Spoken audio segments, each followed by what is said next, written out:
presentasikan.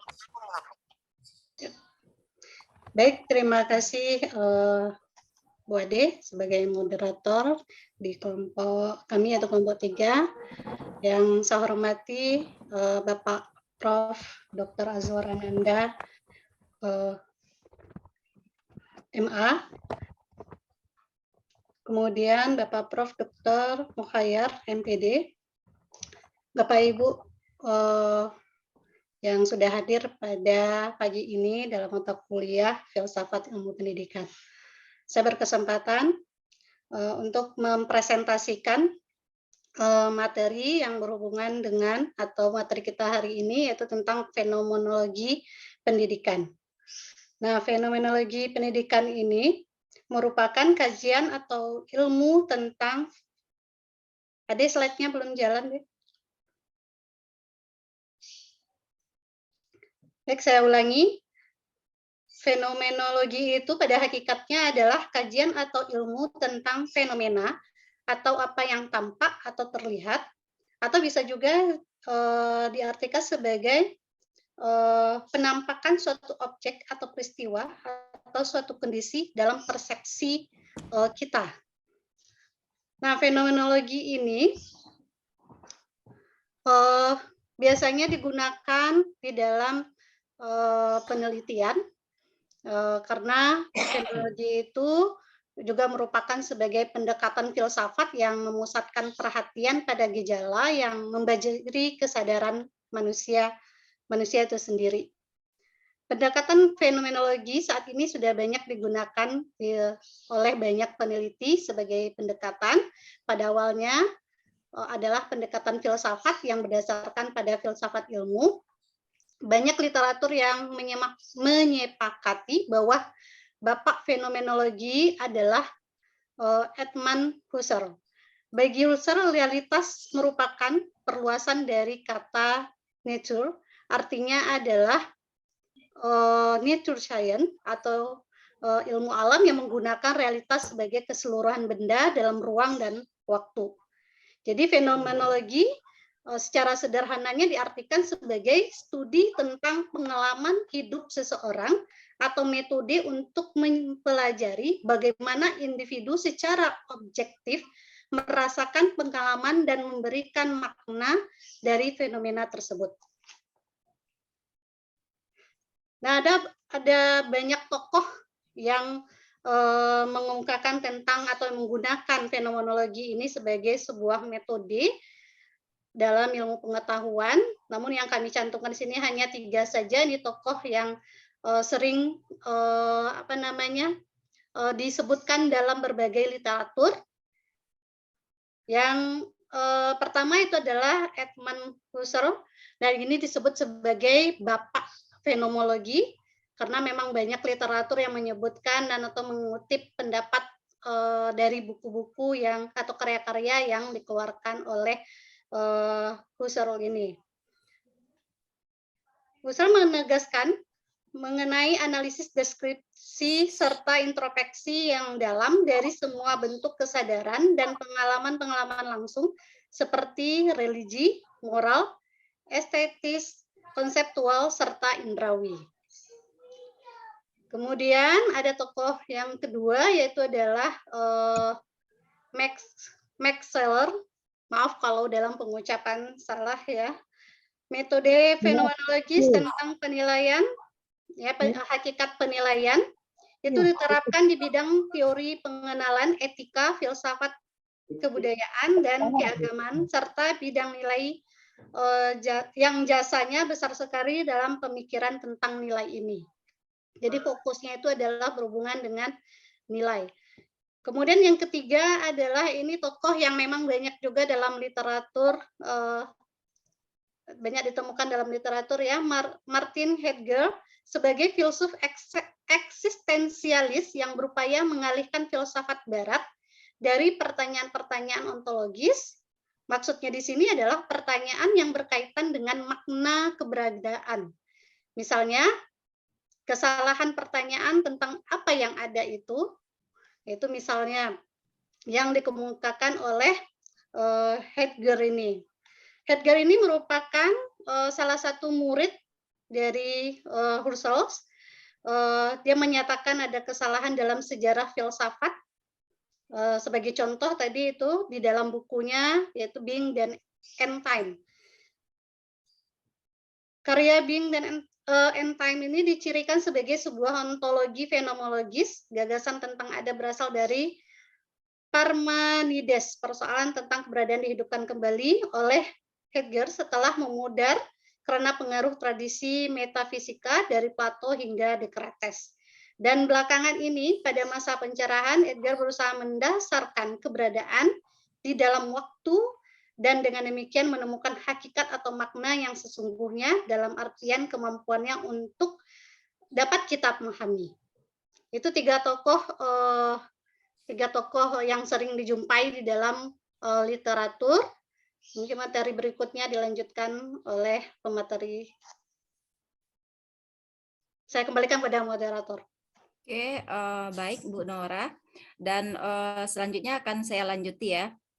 Terus di sini kita membaca adanya cogito ergo sum.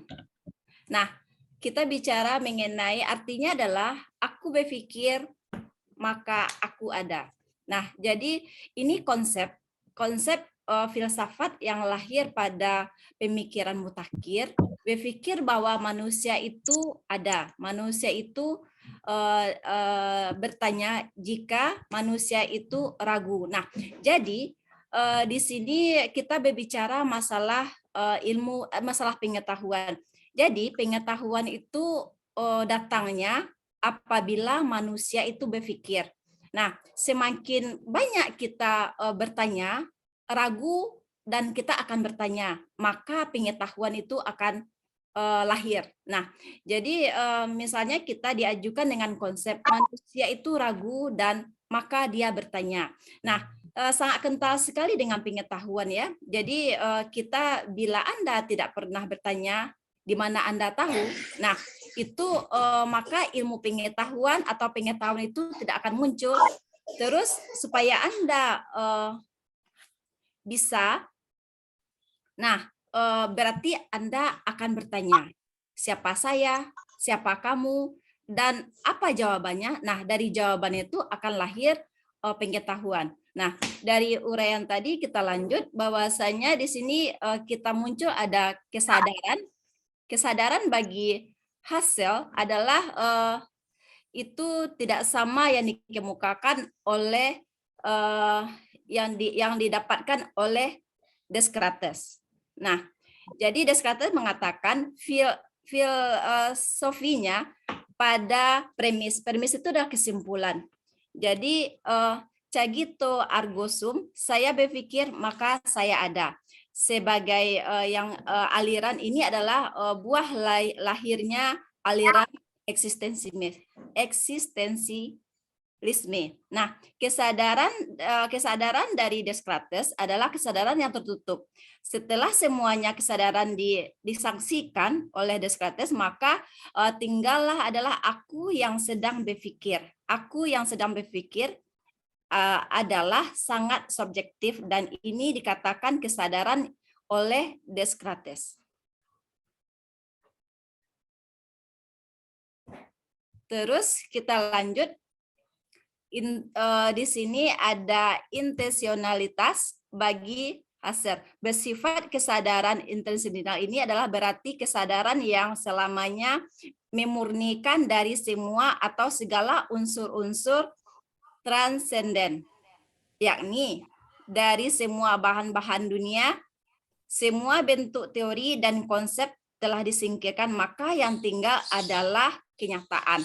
Nah, istilah intensionalitas juga digunakan oleh para psikologi atau psikolog yang berpandangan bahwa tidak ada hari yang disadari tanpa adanya yang menyadari. Jadi dalam intensionalitas ini tidak ada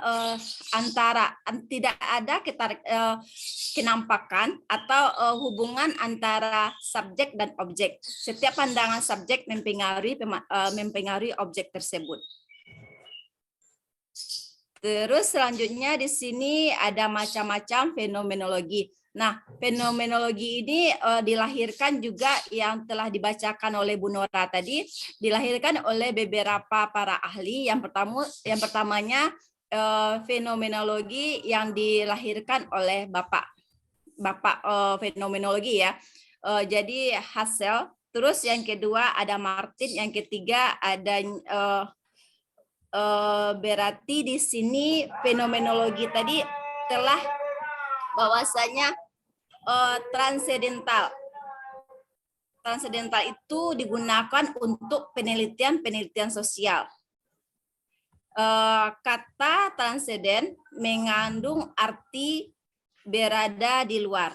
Kemampuan utama transender yang dimaksud adalah kesadaran murni dari aku yang mengalami fenomena. Jadi kesadaran orang melihat fenomena yang terjadi. Nah, itu nyata. Nah, itu yang kita pertanyakan. Terus di sini yang keduanya dalam pemikiran Strucker, kesadaran harus dibedakan menjadi dua, antara kesadaran relatif dan adanya prarelatif. Nah, jadi itu akan dibahas nanti apa itu kesadaran relatif dan apa itu kesadaran prarelatif. Nah, jadi kalau kesadaran relatif itu nilai. Nah, kalau kesadaran prarelatif itu adalah nilai yang dipertanyakan. Terus selanjutnya, menurut Heidegger, esensi kesadaran dan aktivitas merupakan hal yang penting dalam mengembangkan ilmu. Hal tersebut diperlukan sebagai landasan teori-teori yang ilmiah. Oke, baik, selanjutnya saya serahkan kepada pemateri ketiga. Silakan untuk Pak Daniel. Baik Bapak Ibu, Assalamualaikum warahmatullahi wabarakatuh. Langsung saja next Ibu, ya saya akan melanjutkan tentang presentasi berkenaan tentang fenomenologi pendidikan. Bapak Ibu sekalian, sebelum saya melanjutkannya, perlu saya jelaskan bahwasannya fenomenologi itu asumsinya berangkat dari sebuah pemikiran di mana adanya penolakan dari paham ketuhanan. Ini yang pertama. Jadi sebelum terjadinya periode eksistensialisme atau munculnya aliran eksistensialisme itu, kita tahu ada suatu masa, yaitu di masa di mana para pihak gereja mendominasi setiap ilmu pengetahuan dan setiap pemikiran manusia.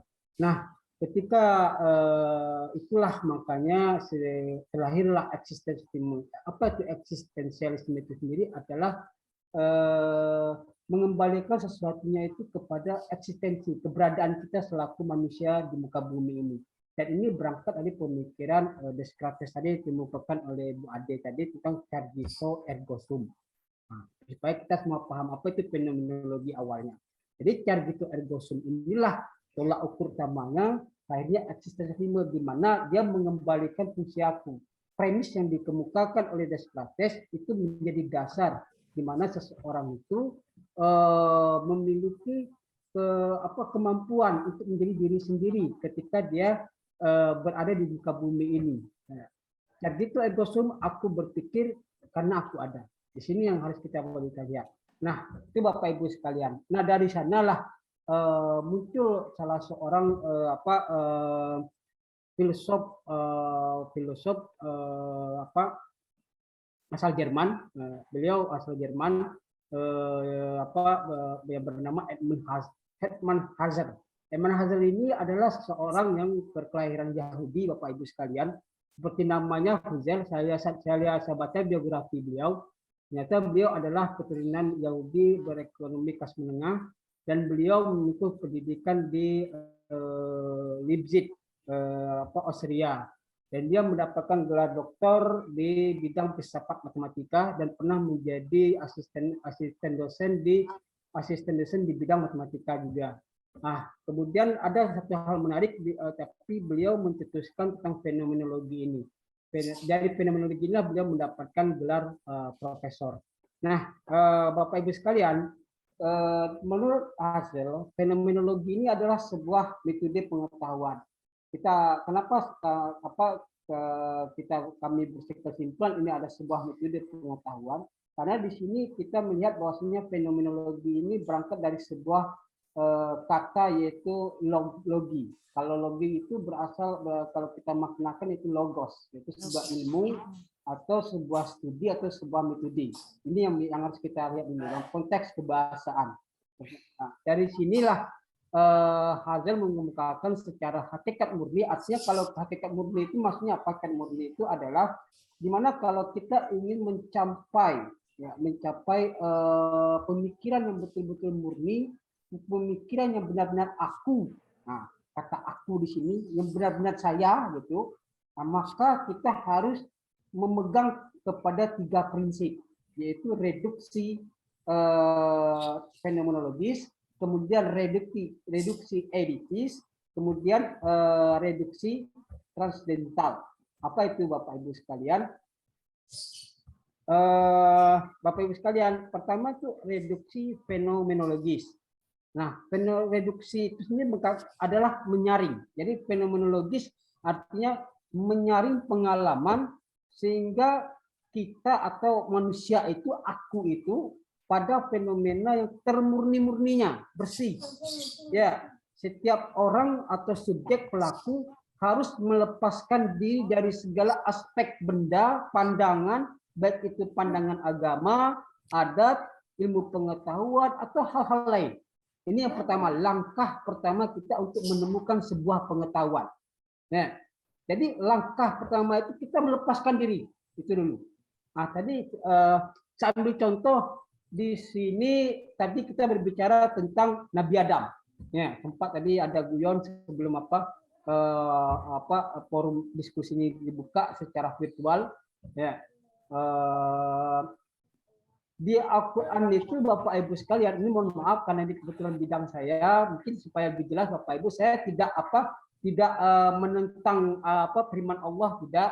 Saya tidak menentang hadis Nabi, tidak.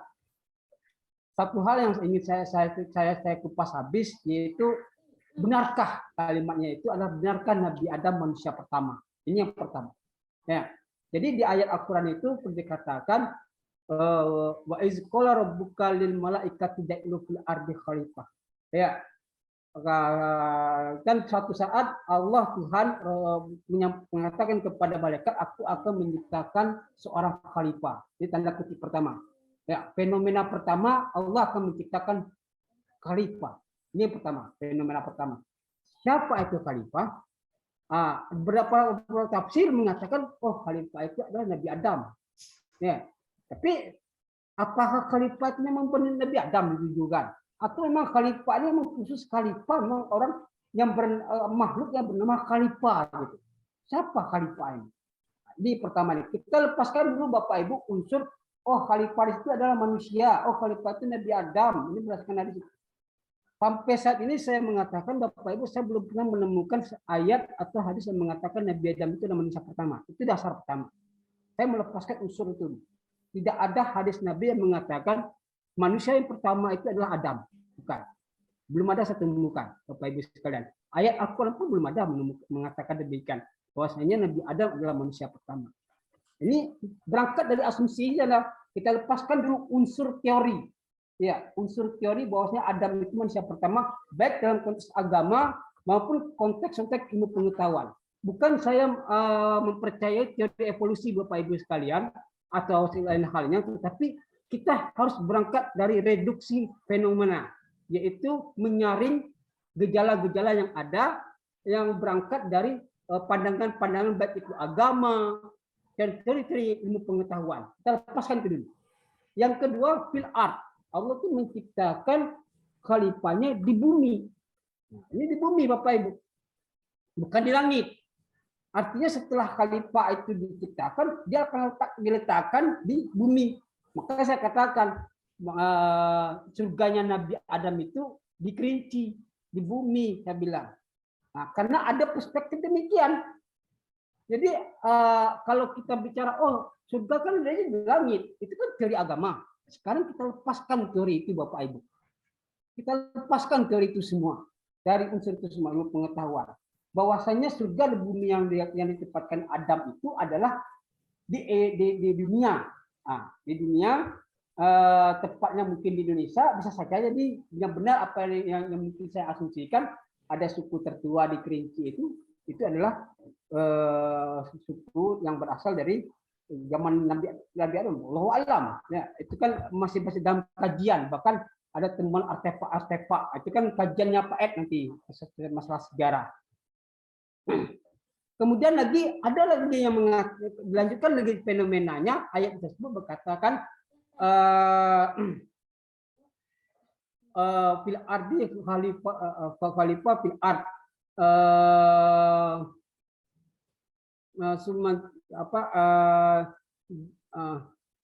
qalu ataj'alu fiha may yufsidu fiha wa yasfiku dima.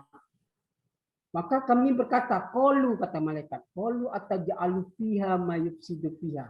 Apakah engkau akan menciptakan makhluk yang merusak? Ini yang pertama. Berarti sudah ada khalifah di zaman itu, ya enggak, yang sudah tinggal di muka bumi, tapi kerjanya merusak di muka bumi. Nah, makanya dari sini saya simpulkan, berarti bukan Nabi Adam yang makhluk pertama. Sudah ada makhluk yang sudah ada ditempatkan di muka bumi, yang dia kerjanya merusak, wayasfikud dima, dan saling menumpahkan darah. Dia suka saling menumpahkan darah. Di sinilah. Makanya teori-teori itu kita lepaskan semua. Kuasa-kuasa agama, udahlah kita lepaskan itu semua. Jangan-jangan ada sesuatu di sini. Berarti zaman Nabi Adam itu ketika Adam diciptakan sudah ada. Kalau memang khalifah itu disinyalirkan adalah Nabi Adam. Itu ya. Itu teori pertama. Jadi kita lepaskan dulu. Nah, kita masuk kepada langkah kedua, yaitu reduksi editis. Apa itu reduksi editis? Yaitu menghilangkan semua perbedaan-perbedaan dari sejumlah item yang ada dalam khayalan sehingga tinggal saja satu esensi. Jadi kita tinggalkan semua Bapak Ibu asumsi-asumsi itu, ya kita lepaskan dari asumsi. Oh, sudah ada makhluk, oke lah kita katakan kita lepaskan itu dulu, kita buka dulu sesuatu yang baru gitu. Oke, sudah ada makhluk, kita lepaskan itu. Oh, ada khalifah akan diciptakan, kita lepaskan itu dulu. Ada bumi yang akan ditempati oleh khalifah, kita lepaskan itu dulu. Asumsi hal yang mendasar di sini dalam hal reduksi editis, yaitu kita berpegang pada prinsip struktur dasar. Apa struktur dasar? Yaitu meliputi pertama isi fundamental. Apa itu isi fundamental? Itu isi yang paling mendasar. Yang mendasar itu adalah di mana pertama, faktanya bumi ini diciptakan berjuta-juta bahkan beribu-ribu tahun jauh sebelum ada diciptakan. Itu fakta pertama. Sebelum ada diciptakan berjuta-juta tahun yang lalu, Adam bumi ini sudah ada. Ini yang pertama. Ini yang paling mendasar sekali, yang sangat mendasar sekali. Kemudian yang kedua sifat hakiki. Sifat hakiki itu artinya apa? Sesuatu yang membentuk benda tadi, subjek tadi. Kalau kita di Indonesia sifat hakiki itu yaitu kita ini terdiri dari beberapa suku. Ya, sifat kita punya bahasa yang berbeda-beda, kulit yang berbeda-beda. Nah, kalau dalam konteks itu kita akan melihat sifat hakikinya adalah di mana makhluk ini memiliki kualitas. Ya, dia khalifah, kualitas yang sempurna. Baik itu dalam aspek kemanusiaan, baik itu dalam aspek potensinya, kemampuannya, intelektualnya, bahkan reproduksinya. Kenapa begitu saya katakan ada kata reproduksi di sini? Karena ada makhluk di muka bumi ini sebelum Nabi Adam yang dia suka merusak. Kenapa dia suka merusak? Apa yang salah dengan makhluk ini? Apakah makhluk ini tidak sempurna? Ya. Menurut saya mungkin bisa saja makhluk ini adalah makhluk yang sempurna menurut saya. Tetapi ada kelemahan. Kelemahannya apa? Mungkin salah satunya, kalau menurut analisa saya, tidak tersalurnya hasrat seksual. Makanya dalam hal ini, ketika Adam menciptakan, Allah menciptakan Hawa langsung sebagai wanita pertama. Makanya kita tidak menggunakan bahasa kakek moyang, tapi nenek moyang. Kita ini berasal dari nenek moyang satu, Hawa. Ya, bahasa kita tidak pernah menggunakan kata kakek moyang. Karena kakek moyang kita siapa? Karena sebelum Adam pun ada manusia-manusia lain, itu buktinya. Nah, ini jadi dasar. Tapi kalau nenek moyang berasal dari Hawa, karena Hawa adalah wanita pertama yang diciptakan oleh Allah. Tuh, menurut saya dalam itu ya, dalam tafsir seperti itu, dalam kajiannya. Kemudian setelah itu, apalagi setelah kita melihat itu semua relasi kita. Ya, enggak, semua relasi yang hakiki dengan kesadaran dan dengan objek-objek yang lain disadari. Artinya kita mencari relasi. Sekarang kita satukan semuanya. Kita satukan unsur itu. Bumi telah lama ada. Kemudian yang kedua, bahwasanya ada makhluk yang akan diciptakan itu adalah sempurna. Yang ketiga juga punya pendamping yang bernama Hawa. Nah, maka dalam hal ini muncullah satu ikatan. Ikatannya apa? Yaitu Adam ini nanti diciptakan bersama Hawa, akan diletakkan di bumi yang dikatakan surga. Menurut orang-orang surganya ada di Adam. Ya, tapi bukan di langit berarti dia ada di bumi. Nah, di sini. Nah, ini juga tadi kan saya katakan, jadi dalam Al-Quran surat Al-Baqarah 38 itu ihbitu, qul nahbitu jami'ah, keluarlah kamu dari surga kami ini. Kata ihbitu itu tidak cocok untuk orang yang keluar misalnya turun dari langit, tidak. Ihbitu itu turun dari jenjang, artinya turun dari bukit. Makanya saya berpandangan dia ini berpindah dari satu daerah yang subur, yang penuh dengan penghijauan, penuh dengan keindahan, berpindah ke suatu daerah mungkin yang gersang tadi, siapa saja ke arah ke Timur Tengah atau ke arah yang adanya ke India, akhirnya bertemulah di Jabal Rahmah, kayak Bukit Kasih Sayang, itu salah satunya. Terakhir, reduksi transcendental.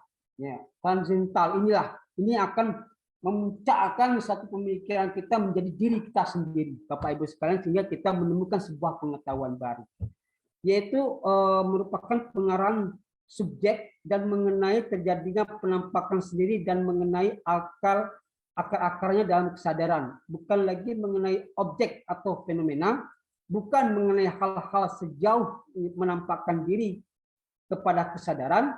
Dalam reduksi ini yang harus disimpan ialah eksistensi. Apa maksudnya ini, Bu? Transcendental itu adalah sebuah lompatan, trans, ya, dental. Artinya kita melompat dari pengalaman-pengalaman sudah ada, pengetahuan-pengetahuan yang ada. Oh, selama ini pengalaman kita mengatakan Adam itu manusia pertama. Kita lompat dari itu semua. Oh, apa surganya Nabi Adam di langit? Kita lompat dari sana. Dan kita lakukan sebuah asumsi baru. Adam hidup di muka bumi ini, dia punya ketua RT-nya bernama manusia. Kenapa saya berbicara demikian? Kalau memang Adam itu adalah manusia pertama, kenapa kita tidak disebut dengan Adamsia, tetapi manusia? Siapa itu manusia? Siapa itu manu? Siapa men? Dalam literatur bahasa, baik itu bahasa India, Sanskerta, bahasa Arab, bahasa Mesir, bahkan bahasa Inggris sekalipun, maka kata men itu diidentifikasikan sebagai orang yang makhluk yang sempurna, yaitu manusia tadi. Siapa itu men? Apakah men ini ketua RT-nya Nabi Adam zaman dulu itu? Nah, di sini saya berkesimpulan. Ya, apakah men itu presidennya zaman Nabi Adam? Walau alam. Tetapi ada satu identifikasi yang saya pahami. Adam itu tinggal di bukit yang penuh dengan keindahan, dengan penghijauan, ya, diasingkan dari kelompok yang manusia yang sudah ada tadi, karena manusia yang sudah ada tadi memiliki kecenderungan suka merusak dan menumpahkan darah. Jadi dijauhkan dari Nabi Adam, dijauhkan tempat tinggalnya dari Nabi Adam, supaya Adam terlindungi. Makanya Adam itu terlindungi oleh Allah walaupun dia berada di bumi yang sama dengan manusia tadi. Ini walau alam, Bapak Ibu sekalian. Kita melompat transcendental melompat dari pandangan yang sudah ada tadi.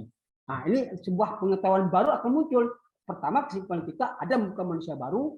Yang kedua, Adam tinggal ada di bumi. Walau alam apakah di Indonesia, seperti saya katakan tadi, di Kerinci. Ini perlu kajian lebih lanjut oleh ilmunya Pak Ed, Bapak Ibu sekalian. Itu sejarah. Baik, next, Bu Ade, Bu Nora. Baik, ini tentang implikasi ya, implikasi fenomenologi dalam pendidikan. Jadi implikasinya apa? Implikasi dalam hal ini adalah di mana pendidikan itu ditekankan pada kebebasan untuk menjadi pendidikan itu sendiri tanpa memiliki batasan-batasan dan uraian-uraian yang akan menampilkan bahwasanya pendidikan itu sesuatu yang sangat sulit. Jadi dalam hal ini yang harus kita tekankan bagaimana memahami situasi pendidikan yang memiliki nilai-nilai kebebasan tadi. Makanya mungkin dalam posisi ini adalah ada asumsi yaitu kurikulum merdeka belajar, mungkin di situ arahnya, ya, yaitu dengan kebebasan itu tadi. Next, Bu Nora. Mohon maaf, Bapak Ibu. Nah, komponen pendidikan dalam perspektif fenomenologi, peserta didik diberikan kebebasan, ya, dalam hal belajar, ya, mereka akan menjadi pribadi yang mandiri menuju kedewasaannya, ya, silakan mereka menjadi dirinya sendiri. Pendidik ada dalam hal ini yang sifatnya hanya membantu, karena pendidik adalah orang manusia yang sudah dewasa, yang sudah mandiri, dan dia hanya membantu peserta didik untuk menjadi pribadi-pribadi yang mandiri dan dewasa.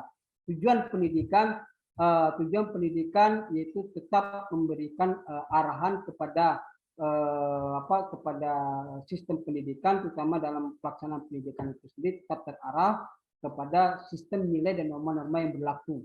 Ya, karena itulah prinsip pendidikan itu sendiri menjadi pendidikan itu tanpa adanya pengaruh-pengaruh dari prinsip dari luar. Kemudian terakhir tentang situasi pendidikan, Bapak Ibu, dalam hal ini dimaksudkan yaitu mengarahkan pendidikan itu untuk merasakan siswa merasa ada di dalam pendidikan itu sendiri.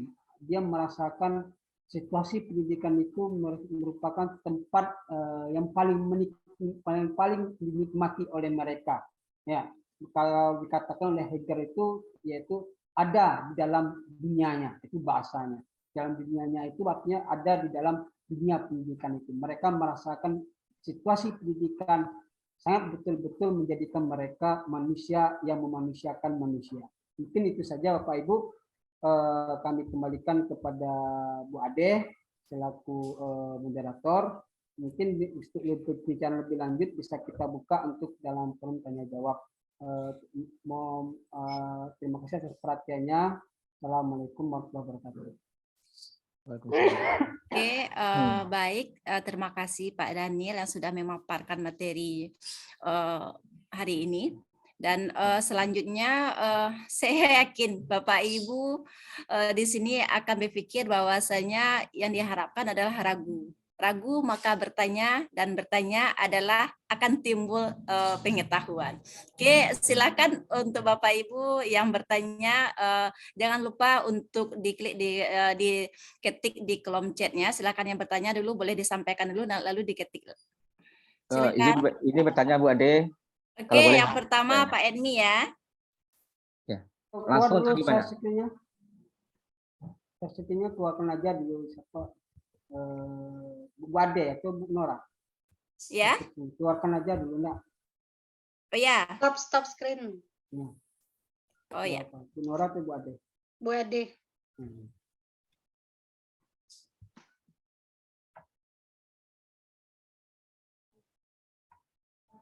Langsung Bu Ade. Oke, silakan Pak Edmi. Ya. Terima kasih ya kelompok 2 ya. Kelompok 3. 3 Pak Daniel dan teman yang kita hormati tentunya Pak Prof Dr. Azwar Ananda yang hadir bersama kita.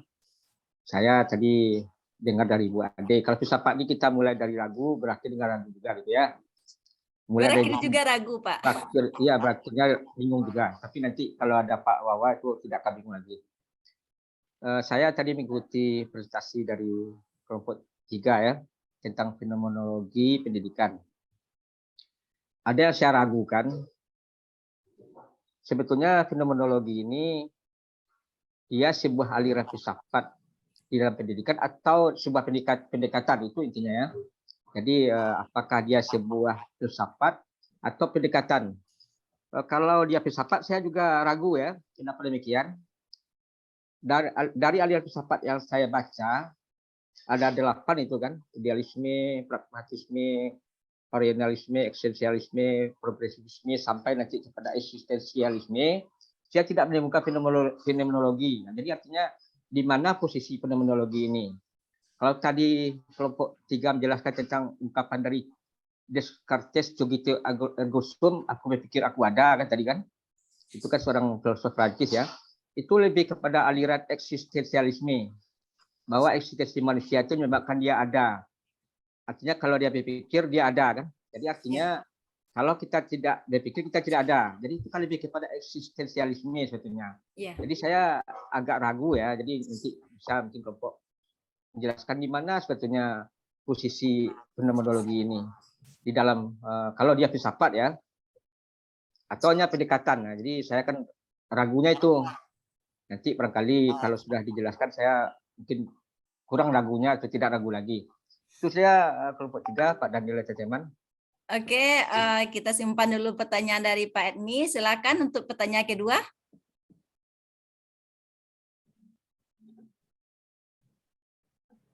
Bu Ade. Ya. Bu Dewi. Halo, Bu Ade. Oke, silakan. Ya, sebenarnya saya melanjutkan ragu yang kedua nih. Ragu pertama dari Pak Edmi, ragu kedua dari saya ya. Mendapatkan suatu ilmu yang baru gitu ya. Jadi saya merasa tertarik juga membacanya ya. Apa maksudnya ya selama ini kita tidak pernah mengenal yang bahasa fenomenologi ini ya. Jadi saya melihat ini pemikiran saya, jadi maka nanti minta pencerahan dari Bapak dan Ibu dan Prof ya. Fenomenologi itu kan berasal dari fenomena gitu ya. Fenomena yang nampak yang di sekitar kita. Jadi kalau fenomenologi pendidikan berarti kita memperhatikan hal-hal yang tampak gitu ya. Jadi apa ya, saya ini membaca dari makna kata aja dulu. Jadi apa perannya dalam pendidikan? Apakah nanti hal-hal yang tampak itu menjadikan sebuah penelitian untuk membuat kita perbaikan? Apakah ke sana pergi ya? Atau sebagai suatu ilmu yang seperti Pak Edmi kita lihat juga dari sifat filsafatnya, bagaimana hakikat fenomena itu, bagaimana alirannya gitu. Jadi saya mau mempertanyakan ini dampak manfaat kepada pendidikan itu dalam hal apa gitu ya, dalam apakah dalam kurikulum atau dalam penelitian, atau seperti apa hal-hal yang tampak ini, yang mana ini yang mau diberikan, apakah itu memang fenomenologi gitu ya. Mungkin saya mau dasar sekali ya, ingin memahami, jadi mungkin pencerahan dari Prof dan teman-teman yang menambahlah ke sana pemikiran ilmu baru saya. Demikian, terima kasih kelompok 3. Oke, terima kasih Bu Dewi ya. Ya, Jangan lupa tadi itu di, kita memang harus bertanya dan kita akan dapat jawabannya, Bu.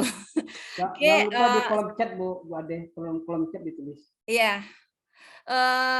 Yang pertanyaan terakhir ya, atau yang ketiga lah dulu, nanti kita gimana caranya untuk menjawab nanti teknisnya saja. Terus pertanyaan ketiga kita lanjut, siapa lagi Bu? Ibu Bapak?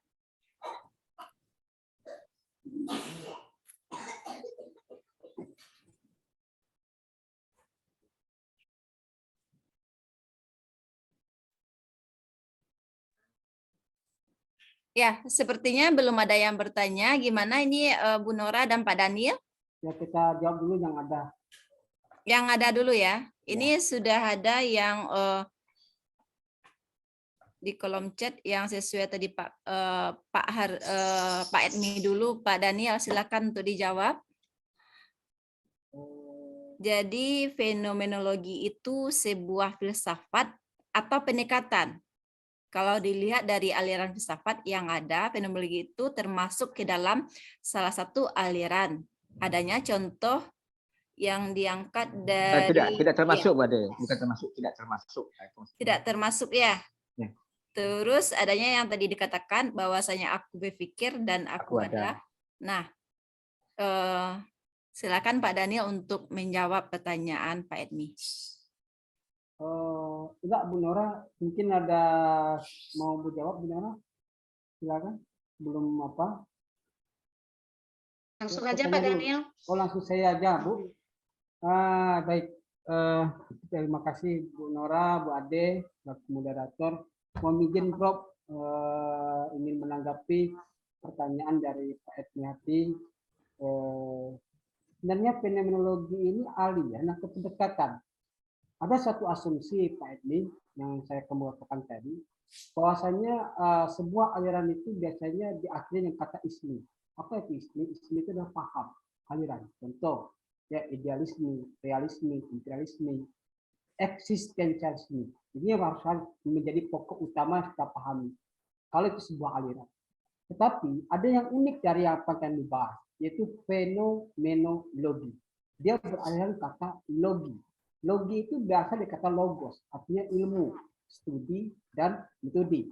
Jadi kalau dalam hal ini, kalau ingin Pak Edmi misalnya berasumsi kalau ini sebuah aliran, menurut saya pribadi, ya, dan menurut kami kelompok, tidak. Dia bagian dari salah satu di aliran eksistensialisme. Eksistensialisme memiliki salah satu sebuah studi, sebuah ilmu, sebuah metode yang bernama fenomenologi yang diciptakan oleh Edmund Husserl tadi. Nah, oke. Itu yang pertama yang harus kita pahami. Jadi, cogito ergo sum yang dikemukakan oleh Descartes itulah pokok awal dari kemunculan aliran eksistensialisme di abad 17.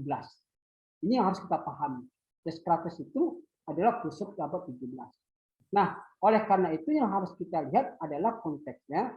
Dia bukanlah sebuah aliran fenomenologi ini, dia juga bukan sebuah paham keagamaan, bukan. Tapi fenomenologi ini adalah sebuah metode. Kalau dikatakan pendekatan bisa jadi kalau dalam konteksnya penelitian. Jadi kita ingin mencari sesuatu dengan dalam konteks permasalahan. Saya langsung menjawab pertanyaan Bu Dewi sekaligus karena Bu Dewi menanyakan bagaimana implikasinya dalam dunia pendidikan. Satu contoh ya, kita perhatikan Bu Dewi dan Bapak Ibu sekalian, kita mendatangi sebuah sekolah, kita melihat ada seorang guru yang lagi mengajar di lokal. Di sana ada melihat anak yang lagi menulis, kemudian tiba-tiba ada anak yang sedang angkat tangan. Kemudian guru tadi bertanya, apa yang akan ditanyakan? Sekarang kita berpikir secara fenomenologis. Ada 3 langkah untuk menentukan sebuah pengetahuan, sehingga kita mendapatkan sebuah pengetahuan baru dari konteks atau situasi yang saya sampaikan tadi. Pertama, kita lakukan reduksi fenomena. Apa itu reduksi fenomena? Kita ubah, kita lepaskan. Ini guru, dia berpakaian rapi, pakai sepatu, ya enggak pakai jam. Kemudian ini ada anak didik, ada yang membaca, ada yang menulis, ada yang angkat tangan. Nah, kita lepaskan itu. Apa kita lepaskan? Andaikan di sini anak ini mungkin kita datang tadi ada situasinya di sekolah SD. Kita lepaskan itu situasinya di bangku perkuliahan. Ini dosen, ya. Kemudian seandainya kita lepaskan itu semua, kita ubah. Kemudian anak SD tadi kita ubah menjadi mahasiswa gitu.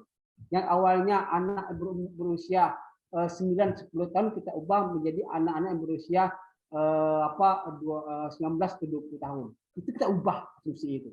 Nah, ini langkah pertama Bu Dewi dalam ilmu pendidikan. Dari sana kita akan menemukan sebuah reduksi editis namanya. Sebuah ide, sebuah gagasan yang baru, yaitu kalau ini dilakukan ke mahasiswa, mungkinkah metode ini, cara ini juga bisa diberlakukan kepada mahasiswa tadi, seperti yang dilakukan oleh guru tadi kepada anak SD. Ya, metodenya, strateginya, gitu. Nah, dari sini kita melakukanlah namanya reduksi transendental. kita meloncat dari pengalaman melihat dari guru SD, meloncat, ya enggak. Saya akan cobakan metode Bapak ini kepada mahasiswa. Jadilah itu sebuah pendekatan penelitian PADMI ya, yang mungkin bisa kita kaji secara ilmiah untuk menemukan sebuah pokok permasalahan sehingga menjadi dasar-dasar empiris kita. Ya, apakah itu bisa dijadikan sebuah bahan penelitian? Terima kasih Bapak Ibu sekalian. Oke, baik, itu jawaban dari Pak Daniel, sekaligus menjawab pertanyaan Bu Dewi dan juga dari Pak Edmi. Terus untuk teman-teman, Bapak Ibu, silakan kalau ada yang mau menambahkan. Izin Mbak Ade, Romi Mbak Ade. Oke, silakan. Oke, terima kasih atas kesempatannya. Tadi udah kita dengarkan jawaban dari pertanyaan Pak Edmi mengenai apa sih yang sebenarnya yang dikatakan fenomenologi itu, apakah filsafat atau pendekatan. Tadi jawaban Pak Daniel itu tadi dia bagian daripada eksistensialisme ya. Saya baca satu sumber yang judulnya itu fenomenologi menurut Herbert tadi. Dikatakan di situ, Pak Daniel, fenomenologi itu bukan bagian daripada eksistensialisme, tapi fenomenologi ini puncaknya. Kayak dia disebutkan di situ, pengertian fenomenologi itu adalah metode berpikir atau cara berpikir, katanya di situ. Cara berpikir untuk mencari sesuatu yang belum ada tadi.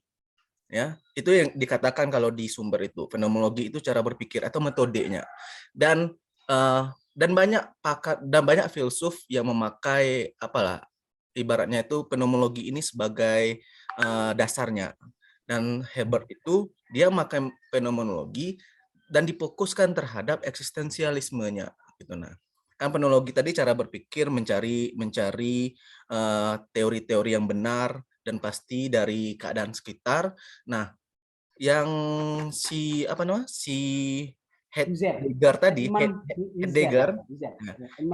ini dia fokusnya itu ke fenomenologi yang terfokus di eksistensialisnya. Makanya dia itu lebih ke pertanyaan itu siapa aku, di mana aku, apa aku ini sebenarnya. Nah itu kan pertanyaan-pertanyaan yang menjawab tentang eksistensialisme. Setiap eksistensialisme itu pasti ada esensialnya untuk bisa eksis gitu kan, dan setiap esensial akan melahirkan eksistensi gitu. Mungkin itu menambahkan dari apa yang sumber, mungkin bisa jadi bahan diskusi kita juga tentang apa yang ada di sumber yang saya baca ini. Mungkin itu Pak, Bu Ade. Oke, terima kasih Pak Romi atas tambahannya.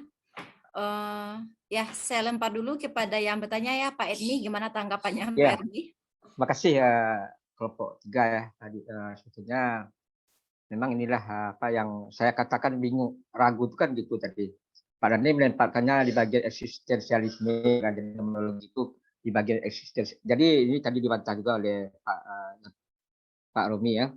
Kalau saya juga pernah baca mengenai fenomenologi ini, katanya kalau kita lihat dari pencetusnya sendiri yang menekankan Edmund Husserl ya, itu kan mengatakan dia ilmu ya. Jadi memang sebetulnya dilihat dari latar belakang kemunculan fenomenologi ini kan reaksi terhadap positivistik yang terlalu dominan di abad 17 kan, ada setelahnya. Terutama cara pandang ilmu ya. Ilmu itu kan harus objektif ya, objeknya itu harus jelas dan segala macamnya kan. Jadi kalau objektivitas itu tidak bisa dicapai, itu tidak ilmu kan gitu. Makanya ilmu alam kan sangat tinggi sekali kedudukannya. Jadi yang di luar ilmu alam itu agak sedikit rendah diri. Makanya mereka mencoba melahirkan sebuah perlawanan juga, bahwa sebetulnya tidak selalu objek itu jadi kajian, tapi ada nilai-nilai mungkin ada fenomena. Jadi kan nanti kan tidak kepada objek tapi lebih kepada fenomena yang ada. Jadi sebetulnya paradigma berpikir ilmu sosial kan banyak kepada fenomenologi, termasuk sejarah, sosiologi ya. Jadi tidak kuantitatif tapi nanti kepada kualitatifnya kan. Jadi artinya memang ini jadi debat juga kalau kita bicara tentang ini kan. Dan saya yakin nanti diskusi ini akan lebih mencerahkan, apalagi ada Pak Prof. Wawan nanti bisa memberikan tentu nanti sebuah kesimpulan untuk kita bersama ya. Jadi itu mungkin dari saya ya sebagai sebuah tanggapan buat dia. Oke, baik Pak Edmi, terima kasih banyak. Terus kita lempar dulu ke Bu Dewi, bagaimana Bu Dewi? Oke, terima kasih Bu Ade. Ya, jadi saya merasa ya udah dapat beberapa pencerahan ya, untuk sementara saya puas, mungkin nanti dapat lagi pencerahan dari Bapak Ibu yang lain, juga dari Prof. Demikian Bu Ade. Terima kasih banyak Bu. Gimana nih Pak Ketua, kita lanjut aja dulu atau gimana Prof? Mungkin saya sedikit tambahkan nanti Pak Romi, tidak terlalu bertentangan antara pendapat saya dengan pendapat Pak Romi. Kalau Pak Romi ada beberapa pandangan dia bukan bagian dari puncaknya eksistensialisme atau gimana, itu tidak jadi masalah. Cuman apakah dia itu tadi pendekatan ke metode, menurut saya ini konteksnya tergantung pada perspektif ya, pandangan kita lihat, karena walau bagaimanapun fenomenologi ini adalah sebuah ilmu, kata Pak Ed, bisa sebuah studi, sebuah metode, sebuah pendekatan boleh. Itu saja menurut saya. Tidak ada masalah. Baik, terima kasih banyak Pak Daniel. Jadi kita lanjutkan untuk yang bertanya. Masih ada yang bertanya Bapak Ibu?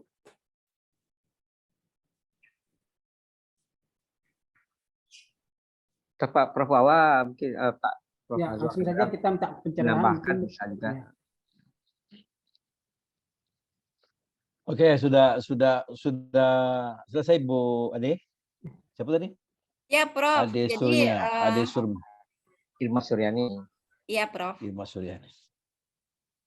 Silakan Prof untuk Oke. menjelaskan dari pertanyaan-pertanyaan tadi, Prof, biar lebih jelas. Walaupun masih banyak yang ragu, dan ragu itu akan timbul pemikiran dan pengetahuan. Iya. Silakan, Prof. Oke. Oke, saya untuk mengikuti penuh ya, karena ini terbagi perhatian ke ini, menjawab pertanyaan dari simulasi Agreti Akas. Menarik tadi presentasi tentang ini, dan ini adalah satu hal yang sangat menarik untuk dipelajari. Mengapa demikian? Karena fenomenologi ini adalah satu hal yang memuat minimal dua aspek. Satu aspek filsafat, dua aspek pendekatan penelitian. Dan kita semuanya tahu, barangkali kita ini banyaknya dosen ya. Tahulah kita bahwa salah satu pendekatan penelitian kualitatif itu adalah fenomenologis. Gitu. Tapi di sini tentu kedua-duanya tidak bisa dipisah, gitu ya. Kita lihat dulu, ini mungkin sudah dipresentasikan oleh Bu Ade tadi dan teman-teman.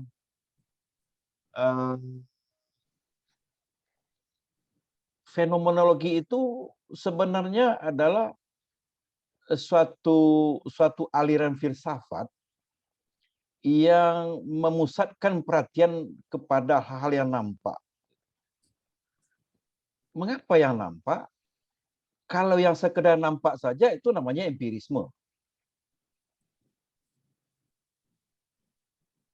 Empirisme kan apa yang dirasakan, bukan apa yang dirasakan, apa yang bisa diamati, apa yang nampak saja, gitu ya. Nah, itu kan empirisme jadinya. Tapi fenomenologi lebih dari itu. Apa? Fenomenologi hasil dari ilmu tentang penampakan berfokus pada studi tentang pengalaman dari kesadaran manusia yang dilihat dari sudut pandang orang pertama. Orang pertama itu maksudnya orang yang mengalami, yang nampak itu. Kalau kita lihat ini,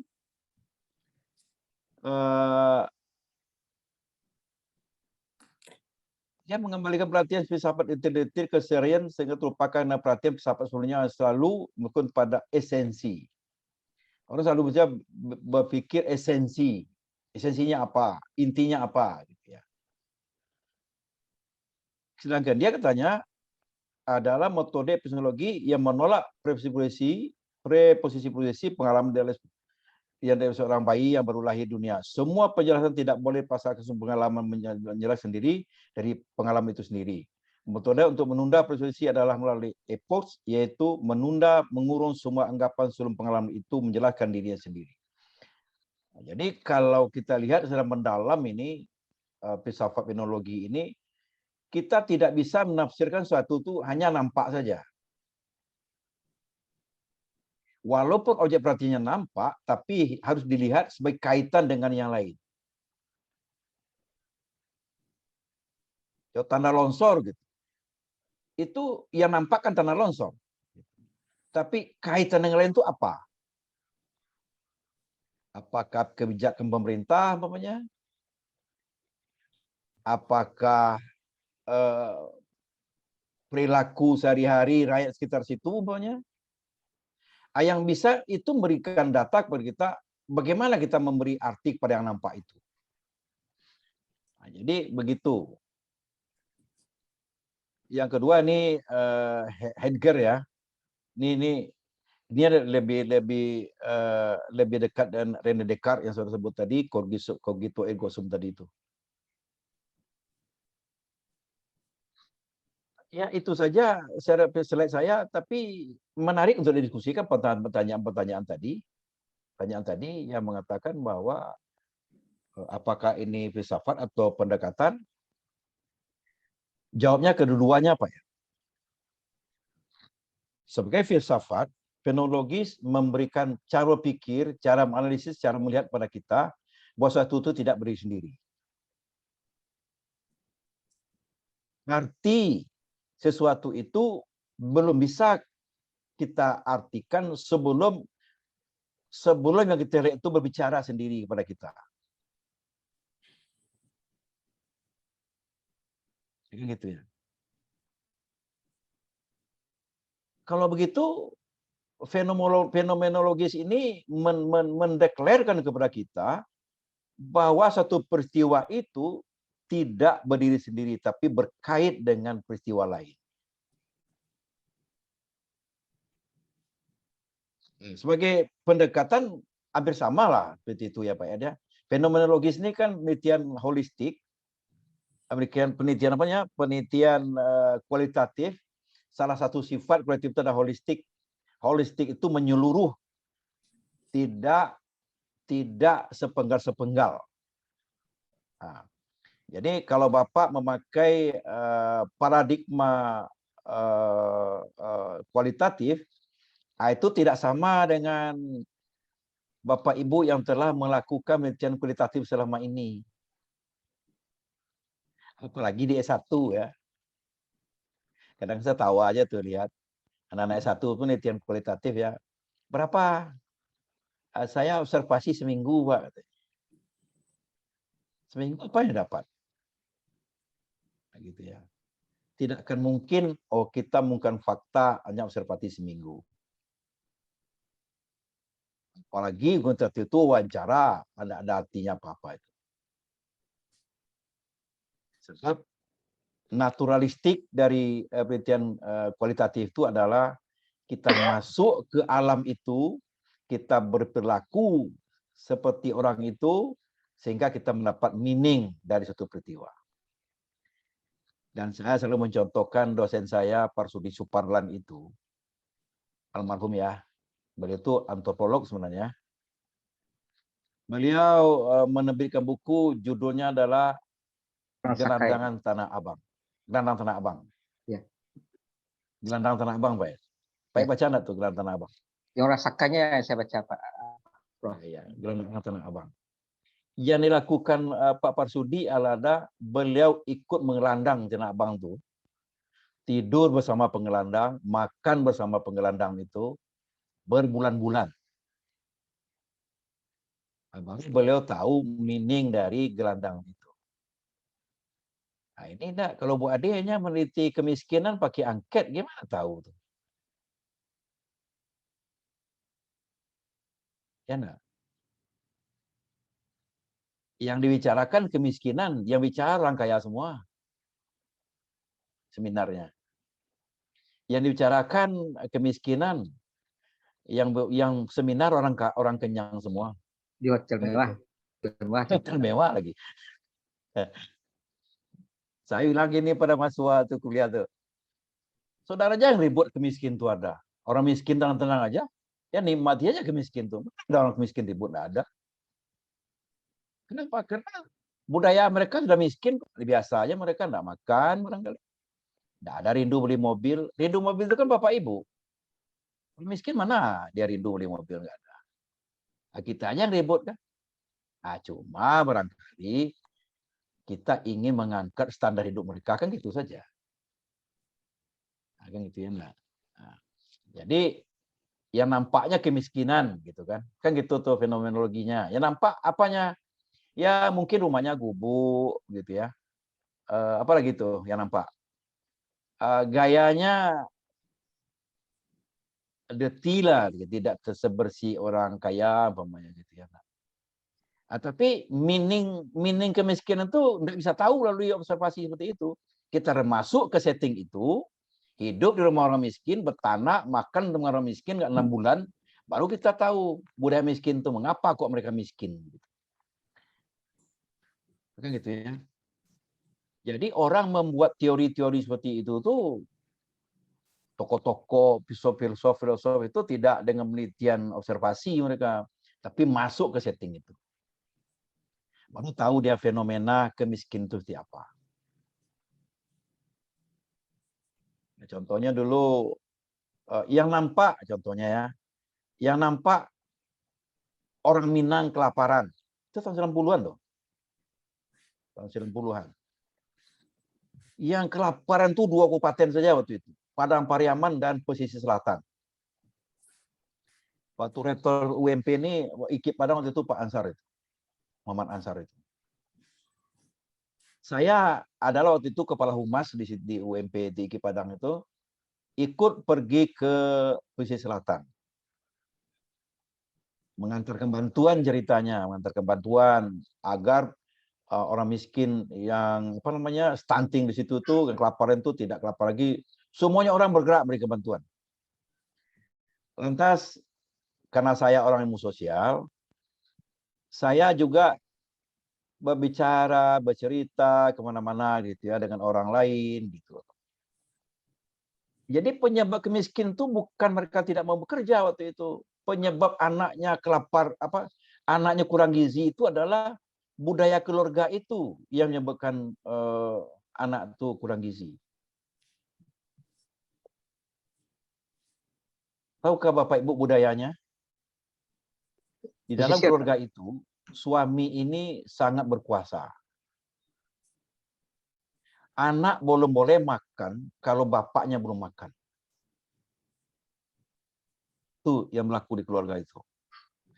Di lauk sudah masak, nasi sudah masak, anak belum boleh makan. Sebelum bapaknya makan. Kalau pagi oke, siang oke, yang malam yang berbahaya. Bapaknya pergi ke lapau main domino sampai 12 malam, anak ada tidur. Jadi anak rata-rata malam tidak makan. Kenapa? Karena anaknya tidak boleh makan sebelum bapak makan. Lama-lama anak itu kurang gizi karena makan malam tidak makan dia. Akan itu yang kita harus rubah. Itu bisa dipisah sebenarnya. Ini jatah bapakmu. Ini kalaupun begitu ya, harusnya tua-tua bapak-bapak itu ngapain juga makan enak lagi. Anak makan enak itu. Kan itu harusnya ya. Jadi ibu-ibu jangan takut betul bapak tuh kalau gitu-gitu tekeknya kepalanya. Berani enggak tuh? Bu Ade berani enggak? Enggak berani mesti. Bu Mirna ketawa karena takut sama abangnya kan. Dosa, Pak. Dosa, Atau Prof. adik, Bu Mirna takut. Kalau Bu Mirna abang takut jangan enggak. Oh, Nah, itu yang terjadi, makanya anak kurang gizi. Jadi Bapak Ibu, kalau menggulai ayam tuh tulang-tulangnya untuk bapak, daging-daging untuk anak. Gitu harusnya. Bukan terbalik. Ikut deh sayang laki lah. Anak makan tulang. Yang suami makan daging. Itu contoh fenomenologi. Gitu ya. Fenomenologis. Nah. Dan kunci filsafat fenomenologi ini adalah kita harus melihat sesuatu itu tidak berdiri sendiri. Itu aja kuncinya. berkait dengan yang lain. Dan sebelum ini tidak ada itu. Kalau positivistik yang diamati hanya namanya variabel, diukur dah selesai. Kan itu makanya penyebab lahirlah aliran post-positivistik yang mengatakan penelitian kualitatif ini, naturalistic inquiry namanya, holistik, macam-macam, dan ini berkembang. Dan sekarang yang terbaru bukan positivistik, bukan post, tapi gabungan sekarang. Mixed method. Kedua-duanya dipakai. Mengapa? Karena kalau naturalistik kan dicemooh oleh orang positivistik. Kalau positivistik ini dicemooh oleh orang naturalistik. Ya, gitu ya. Maka digabung kan siapa lagi mencemooh, kan nggak ada. Begitu Pak Ed. Ya Pak. Pak Prof. Oke. Kemudian Bu Dewi yang bagus pertanyaannya. Jadi kalau begitu pendidikan ini apa kontribusi pendidikan fenomenologis ini? Wah, itu pertanyaan mendasar sekali itu Bu Dewi ya. Itu bagus sekali pertanyaannya. Kalau Bu Dewi itu melihat, Bu Dewi dosen PIP ya? Matematik Pak Prof. Dosen matematik. Oh, matematik bagus sekali nih. Dosen matematik ya. Seorang mahasiswa Ibu Dewi itu terlambat aja terus. Kali, 2 kali, 3 kali terlambat terus. Apa yang Bu Dewi lakukan? Meneliti penyebabnya Prof. Apa penyebab dia seperti itu? Dipanggil dia barangkali ya, ditanya, mengapa kok terlambat terus? Dan kasus saya ini bukan Sudewi ini. Saya mahasiswa itu tuh mengatakan gini, Pak, saya ini tinggal dengan kakak, Pak. Di mana? Di Indarung. Lantas pagi-pagi itu saya, Pak, tugas saya mengantar keponakan dulu sekolah, Pak. Itu adik kalau kuliah 7 dia pasti terlambat. Itu kan fenomenologi itu. Nah, coba pikirkan. Kalau dia kos, siapa yang bayar kuliahnya? Kalau tidak diantarkan keponakan sekolah pagi dulu, kena marah dia. Apa yang dilakukannya? Tidak ada pilihan lain. Terlambat dia kuliah demi menjaga hubungan harmonis dengan kakaknya di rumah iparnya itu. Sebab ipar yang pertimbangkan pula nanti kalau itu kan ipar bilang ini adik mau ganggu aja nih, kerja enggak mau, ini mau bantu, kan gitu juga. Aku mungkin lain jawab. Apa jawaban yang Bu Dewi dapatkan karena nanya itu? Ya, mungkin Nah, datanya enggak Bu Dewi? Bukan mungkin nih. Pernah enggak kasus itu dialami? ada Prof, tapi dia bantu orang tua Prof. Wah, Jadi telat gitu. Harus dibantu pagi-pagi buka toko gitu katanya Prof. Buka bengkel. Oh, bengkel. Iya. Itu kontribusi pendidikan salah satunya. Apa itu? Mungkin Apa kontribusinya? dosen bisa memberi pengarahan bahwa dia harus memilih jadwal kuliah yang lain barangkali, Prof. Kontribusinya adalah salah satu yang saya sebut itu adalah bahwa dosen itu mengerti tentang anak didiknya. Itu kompetensi pedagogi loh, Bu. Oh iya. Iya, kondisi pedagogik itu. Jadi tidak bisa marah Dengan langsung anak. ya, Prof. Saya tidak merekomendasikan marah tidak marah, tapi barangkali pendidikan harus bijak mengambil bertindak seperti itu. Nah, mungkin banyak lagi pengalaman kita ini, Bu Mirna, Bu Ade nih, Bu Ade, Pak Edmi Hardi, semua kita kan udah berpuluh tahun mengajar nih, macam-macam lah pengalaman. Ada yang enggak buat tugas sama sekali, ada yang mencoba, di S3 juga ada yang coba nipu dosen kemarin. Saya aja 2 orang dosen S3 mata kuliah comparative education itu mengupload jawaban BK terhadap jawaban comparative education-nya. Itu kan mahasiswa S3 loh tuh. Apa motifnya tuh, Bu? Fenomenologinya apa tuh? Dikira saya ini atau dosen tidak memeriksa ujiannya. Jadi kalau dosen melihat itu sudah diupload, udah cukup aja, tidak membaca. Rupanya saya membaca semua tugas ibu, ujian ibu itu. Maka tertangkaplah. Apa yang saya lakukan? Saya enggak menghukum dia, saya bilang aja, ini jawaban ibu bikin saya mabuk, ibu yang gila atau saya yang gila di grup itu. Lantas Japri saya minta maaf tuh. Nah, bayangkan ibu tuh S3 fenomenologi seperti itu. Untuk jawab ujian komparatif di uploadnya jawaban BK. Jangan-jangan filsafat nanti di uploadnya jawaban filsafat S1 juga. Yang penting ini ada tugas katanya, jawaban ujian gitu ya. Nah, jadi banyak sekali kontribusi terhadap pendidikan. Dan tambah lagi Bu Dewi, itu salah satu metode penelitian kita yang bisa dipakai oleh dosen adalah pendidikan adalah pendekatan fenomenologi mendalami fenomena-fenomena pendidikan yang terjadi. Dan dari slide Bu Ade tadi itu kan ditampilkan di situ ya banyak sekali tadi, tapi itu tidak lengkap itu Pak Daniel. Yang ada tuhnya peserta didik, pendidik, apalagi itu? Orang tua tidak ada disebut di situ. Tujuan kurikulum, tujuan pendidikan. Situasi pendidikan disebut ya, kebijakan pendidikan tidak disebut, manajemen tidak disebut. Padahal semuanya tuh kan? Iya. Semuanya. Orang tua, orang pendidikan menengah ke bawah sangat berperan. Fenomenologi itu sangat penting dan berkontribusi terhadap dunia pendidikan. Dan membantu kita memahami fenomena-fenomena pendidikan yang terjadi. Banyak Ibu Dewi yang terjadi di tengah masyarakat, khususnya dan lebih spesifik lagi di bidang pendidikan banyak yang terjadi. Apalagi zaman sekarang ini.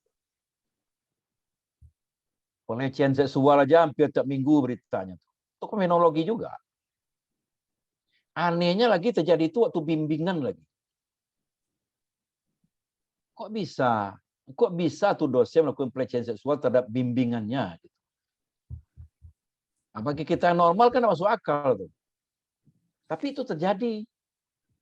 Yang lucu juga di IAIN terjadi juga tuh. Bukan yang di Universitas Negeri Umum gitu ya, di IAIN pun terjadi juga. Saya tidak tahu lah, itu mungkin diteliti lah, ada teman-teman yang Pak Mardi yang dalami sosiologi gitu, antropologi, fenomena pelecehan seksual di perguruan tinggi. Gitu. Apa masalahnya? Oke. Nah, itu barangkali dari saya sedikit, kalau masih ada yang didiskusikan silakan. Baik, Prof, terima kasih banyak. Dan bagaimana dengan Bapak Ibu? Kalau masih ada pertanyaan, silakan untuk bertanya. Izin lagi. Ya. Siapa Bu Mirna? Ya. Ya, silakan Ibu. Ya, terima kasih Bu Ade. Baik, terima kasih Prof atas penjelasannya, membuat kami lebih paham tentang kajian fenomenologi ini. Ya, berkenaan dengan yang Prof sampaikan tadi, kita menghadapi mahasiswa, kita menghadapi guru-guru, misalnya di PPG, Prof, Bapak Ibu semuanya.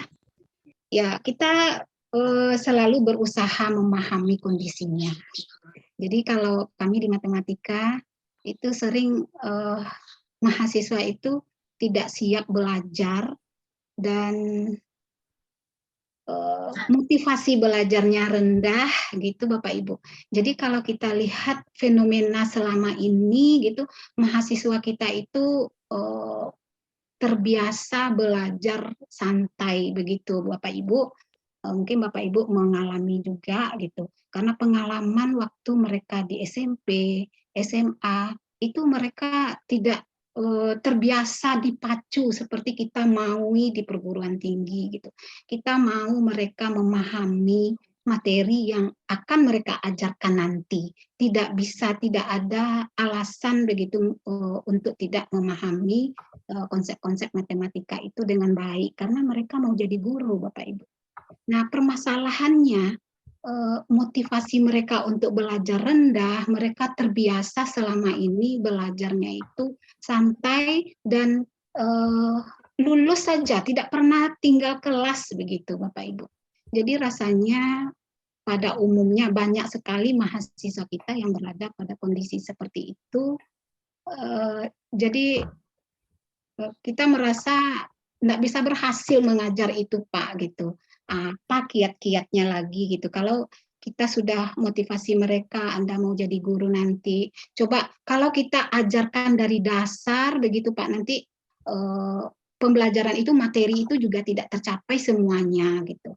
Nah, apalagi sekarang SKS itu sudah sangat kecil gitu. Kalau kita dulu geometri misalnya, Pak, geometri itu pada zaman saya kuliah dulu ada yang analitiknya 6 SKS, yang geometri bidang ruangnya 6 SKS. Sekarang masing-masing 2 SKS, Pak. Nah, jadi sementara materinya juga seperti itu.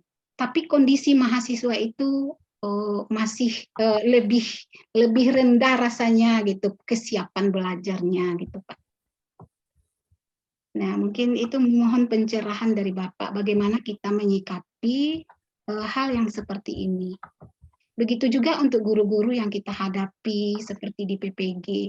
Kondisinya ya seperti itu, mungkin Bapak juga mengikuti gitu. Jadi masih banyak guru-guru kita itu yang belum menguasai materi dengan baik, apalagi menguasai model-model pembelajaran yang disarankan, apalagi kalau sudah membawa mereka untuk belajar memfasilitasi berpikir HOTS begitu, Bapak Ibu.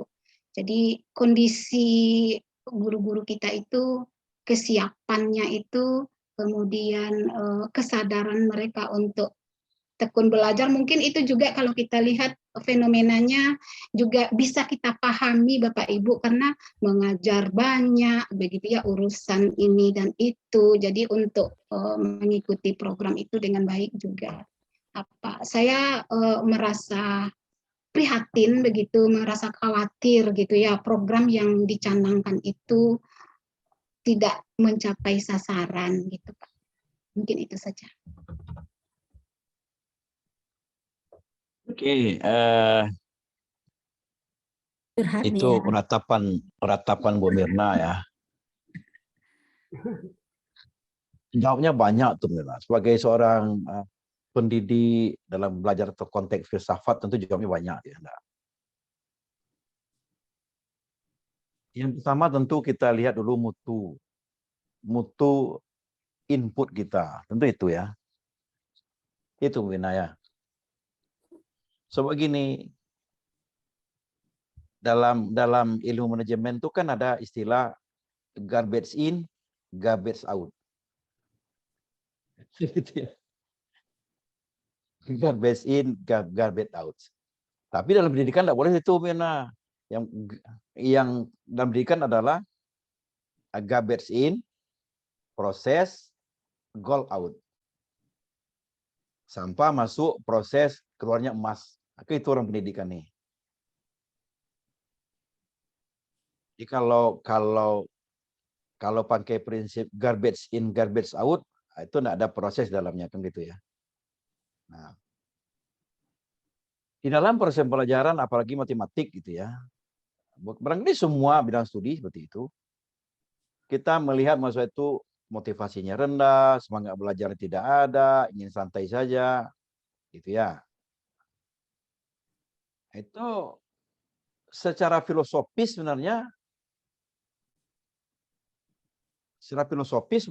itu bisa kita pahami. Mengapa? Karena mereka itu adalah generasi yang berbeda dengan kita. Generasi yang berbeda dengan kita, mereka hidup zaman yang berbeda dengan kita. Tapi menurut pengamatan kita yang lebih senior, zaman sekarang ini mereka tidak harus lebih santai, tapi harus lebih kerja keras harusnya. Kenapa? Persaingan itu gitu ketat. Tapi yang telah jadi adalah sebaliknya, mereka santai, tidak motivasi dan lain-lain. Banyak hal yang bisa dilakukan sebenarnya Bu Mirna. Yang pertama tentu sebagai dosen atau guru tentu membangkitkan motivasi mereka. Membangkitkan motivasi mereka itu melalui pembiasaan secara serentak di prodi itu bersama-sama gitu ya Bu Mirna ya. Nggak bisa Bu Mirna aja sendiri. Bu Mirna sangat disiplin, yang lain tidak. Akhirnya melekatlah cap kiler, pemarah kepada Ibu Mirna. Kan gitu tuh ya. Tapi kalau semua kita seperti itu nggak bisa mereka cap apa. Memang kita kompak semua di prodi itu seperti itu polanya. Nah, ini yang sulit. Di sebuah prodi pun sulit itu. Kenapa? Karena setiap kita pun berbeda. Gaya mengajar, pandangan terhadap itu. Yang paling menyakitkan itu adalah ada teman-teman kita yang mengajar lepas apa namanya? Lepas tanggung jawab saja gitu. Tidak peduli mereka. Ada juga seperti itu. Tapi kita yang bertanggung jawab harus anak itu mencapai target. Nah, kan itu yang bagus. Tapi itu kadang-kadang tidak semua orang seperti itu.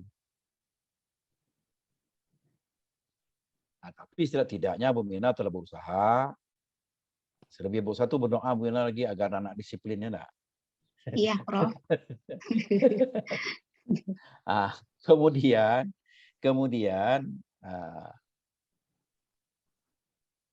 ya mau pesimis, optimis tergantung kita aja sebenarnya ya, tergantung kita lah.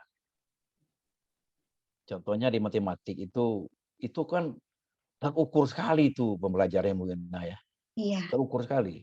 Makanya Bu Mirna sebut geometri. Gitu. Lulus itu kalau mampu menguasai materi, makanya 75%. Iya. Kurang dari itu enggak bisa. Itu bisa diukur mengerjakan soal gitu ya. Gitu.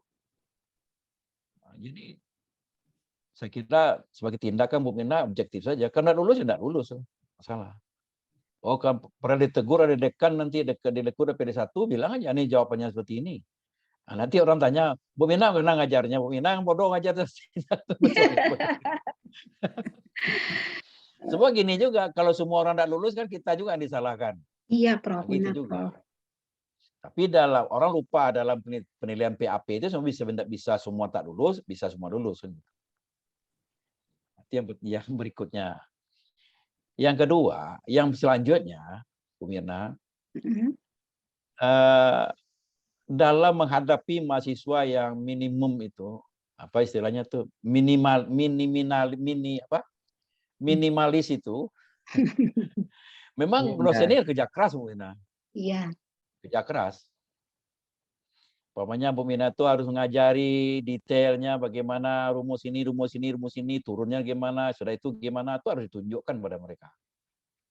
Kalau enggak ngerti mereka. Nah, yang terakhir, keluhan mengenai SKS diturunkan. Nah, itu tidak masalah Bu Mirna. Mengapa tidak masalah? Karena kita ini sekarang menekankan pada case method, project method, dan discovery. Kan tiga itu. Artinya, Bu Mirna itu dibenarkan melakukan tugas terstruktur dan tugas mandiri secara berbarengan.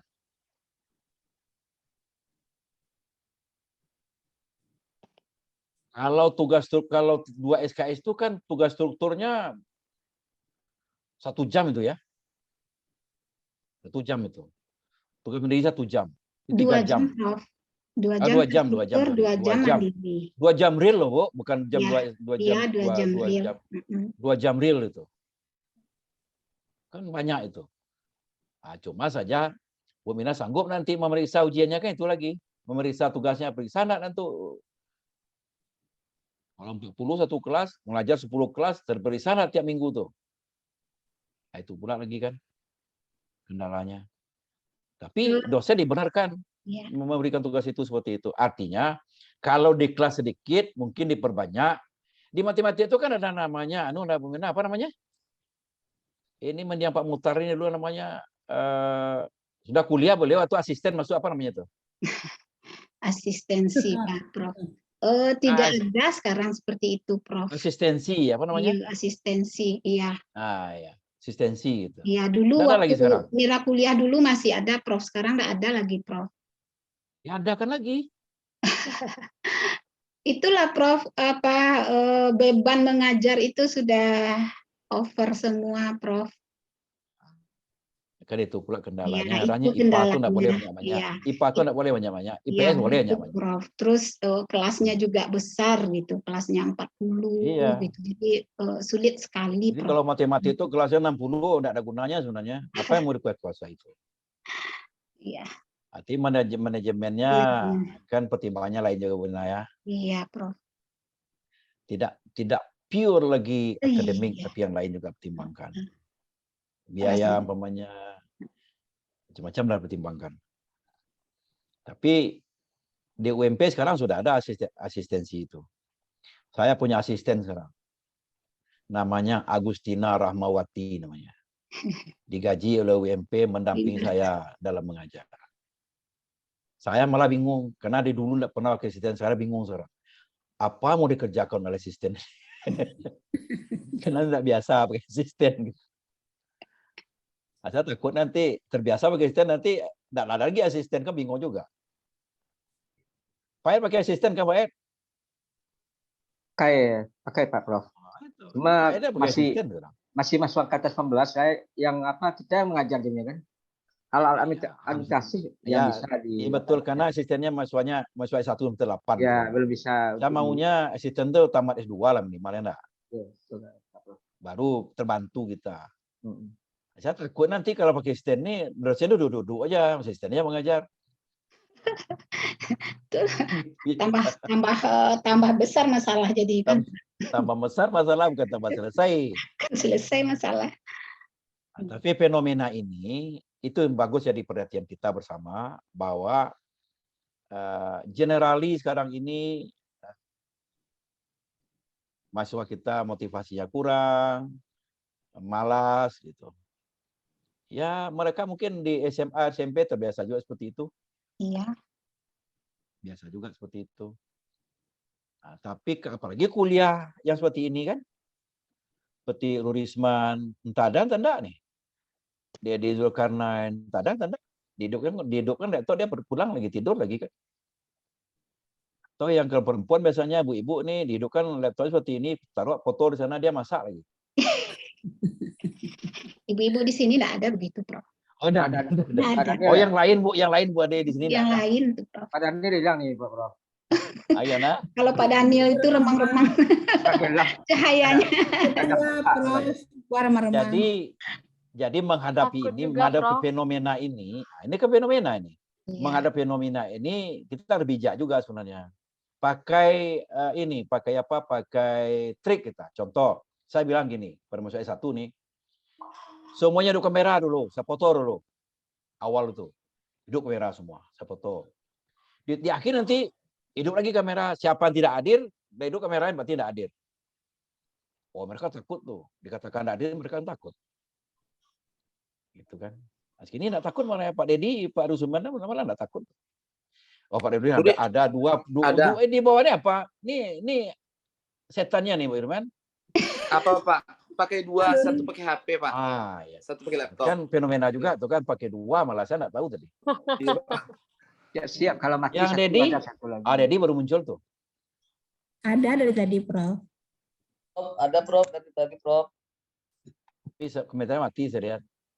Enggak Prof. Tadi Bu Nurlev ada ya. Ada tadi Prof. Izin ke belakang Prof. Oh, oke. Itu kan fenomena juga. Fenomena kuliah daring. Nah, dosennya baru pintar juga. Kalau enggak, di otak saya mahasiswa kok. Mahasiswa ini kan mempelajari juga dosen. Memang saya juga begitu dulu. Ini dosennya si A, saya pelajari. Mana Kobe apa ini. Nah, karena dosen ini asal buat tugas dia aman aja. Dia tidak ada masalah. Ada juga dosen seperti itu. Ada yang mengatakan, dosen itu ada dan tugas semuanya dibuat. Itu saya tuh. Nah, jadi filsafat fenomenologi ini memberi insight kepada kita, memberi frame kepada kita, bahwa kita memandang masalah itu tidak ada satupun yang berdiri sendiri. Gitu. Jadi jangan lihat malasnya Bu Mina, mahasiswa itu. Banyak faktor lain penyebabnya. Bu Dewi, jangan lewat hanya terlambat saja mahasiswanya. Banyak fenomena di belakang itu. Mengerti itu melahirkan seorang kita ini bijak melakukan tindakan. Prof, maaf Prof, tentang presensi tadi, minggu lalu saya lupa ngisi presensi, tapi ada terus Prof. Iya Prof, saya juga. Iya. Nggak masalah. Kita hadir terus, tapi presensi lupa setelah. Ya, kalau saya umpamakan pada Bu Dewi sekarang ini, hari ini Bu Dewi lupa mengisi absen di Rumah Gadang atau Store Wajah. Dibayar uang makannya? Tidak. Nah, bisa enggak besok diisi? Tidak. Nah, sama juga dengan sistem itu. Ketika jam udah lewat, nggak bisa lagi itu. Tapi bisa dosennya mengisikan. Iya. Dibantu, Prof. Nah, di ini ada, di portal ada. Kan 2 absen itu 2. Di portal 1, di e-learning 1. Di portal saya isikan semua. Pak Prof, semuanya akan hadir. Prof, saya ini salah input upload tugas saya. Nah, maksud saya gini Pak Prof, di minggu kedua itu saya udah submit yang fenomenologi itu kan. Padahal ini kan sampai dibuka sampai jadi harusnya kan minggu lalu itu. Jadi artinya saya coba submit lagi nanti Pak Prof. Yang submit lagi. Bisa edit, delete dulu. Minggu sekarang ini kan sampai tanggal 19 sudah salah ya? Iya, sudah salah masuk fenomenologi kan. Saya kira fenomenologi itu yang 19 ini. Rupanya tadi saya lihat lagi, ya itulah terliring ini kadang-kadang Pak Prof. Kadang-kadang bukan begitu tuh, kan terlalu semangat gitu tuh. Iya, bisa jadi. Waktunya. Ada juga kemarin nanya, Pak, itu ilenia belum aktif Pak. Siapa nanya kemarin? Saya bilang, aktif besok jam 8. Iya, kan kita setting hari ini jam 8. Ketua. Iya, Prof. Takut juga, Prof. Nggak masuk tugasnya, Prof. Iya. Gimana? Takut terlambat. Takut juga, Prof. Itu kan saya buka kuliahnya tanggal 13, itu saya kasih waktu 6 hari sudah itu. Betul. Saya submit ya tugas ketiga langsung Pak Prof. Rupanya 3 baru sekarang dibuka kan. Tidak masalah. Ya. Ulang aja lagi. Mohon maaf Pak Prof. Ya. Itu kan fenomena juga tuh memakai e-learning itu.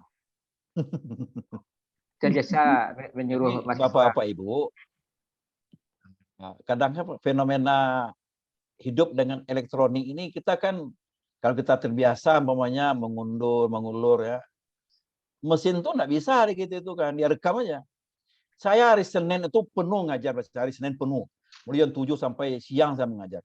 Kadang nggak ingat tuh ngisi absen Rumah Gadang atau Store Wajah. Ya, tiap hari Senin mungkin uang makan saya nggak dibayar karena nggak ada data di situ. Kan gitu ya. Nggak bisa diisi besoknya tuh, Bu. Gitu. Kenapa? Karena hari sudah lewat. Komputer itu bertukar harinya, bertukar anunya kan. Nggak bisa dia balik. Itu kan fenomenologi teknologi itu. Disiplin dia. Itu makanya ke depan itu orang suka sama dengan robot tidak letih, tidak banyak cerita. Kalau Bu Ibu mengomel 10.000 kata per hari, ke robot dia diam aja. Pulang Bang, ya dia duduk aja lagi. Diramalkan orang nanti akan suka bersuami robot daripada manusia karena dia tidak pernah ngomel, tidak pernah berdusta.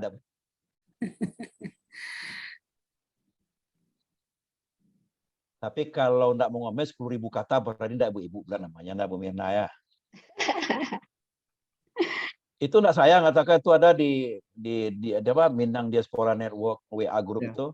Seorang dosen mana itu? Dosen Unan atau mana? Unan. Beliau itu mengatakan dalam penelitiannya katanya rata-rata ibu-ibu ini mengomel 10.000 kata per hari. 10.000 kata per hari itu berapa lama tuh, Bu? Tidak dia marah-marah. 10.000 kata berapa halaman ya? Itu fenomenologinya. Iya, tugas Bapak aja 300 katanya, Pak. Ayalah, 8. tak kalah dengan Ibu Ade ini. 10.000 berarti. Oke, masih ada Bapak Ibu tentang fenomenologi ini?